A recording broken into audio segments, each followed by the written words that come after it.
কে আপনি চাইছেন সে আপনার থেকে দূরে সরে গেছে, সুতরাং তাকে আপনি চাইছেন সে যতই দূরে সরে যাক না কেন, দূরে চলে যাক না কেন, সে আপনার কাছে অবশ্যই ফিরে আসবে। কি করতে হবে? একটা ছুঁচ নিতে হবে।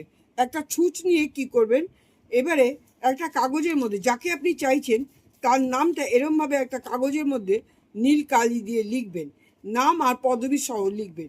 লেখার পরে কি করবেন, এরপরে আপনি একটা রসুন নেবেন, না ছুলে একটা রসুন নেবেন।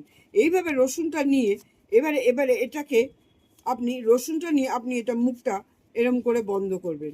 বন্ধ করার পরে কি করবেন, এরমভাবে যখন থাকবে এটার মধ্যে দিয়ে আপনি এটা গেঁথে দেবেন। গেঁথে দিলেন এবং কি করবেন,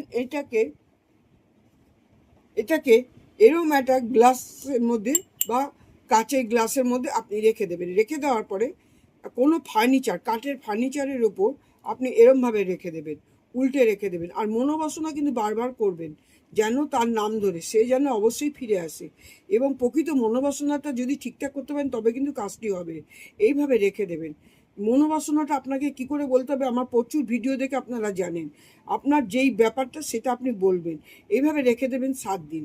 7 দিন রেখে দেওয়ার পরে সে যেন আপনার কাছে খুব শীঘ্রই আপনার কাছে ফিরে আসে এবং আপনার খুব কষ্ট হচ্ছে, এইভাবে কিন্তু কথাটা বলবেন।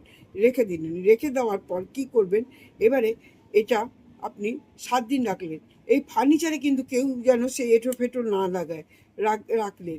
রাখার পর কি করলেন, 7 দিন পর এটা তুলে নিলেন। তুলে নিয়ে কি করবেন, আপনি গ্লাসটি ধুয়ে রেখে দেবেন, ফেলবেন না। এবারে এইটা আপনি নিয়ে নেবেন, ছুঁচটা আপনি ধুয়ে রেখে দেবেন। আর এই কাগজ আর এই রসুনটা কি করবেন, আপনি প্রকৃতির মধ্যে আপনি ছড়িয়ে দেবেন।